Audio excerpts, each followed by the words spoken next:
gaan keren.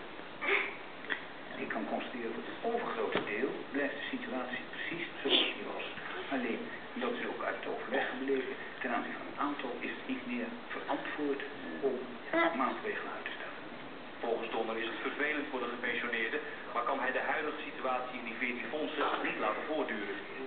Dat betekent de situatie dat de mensen die daar premies betalen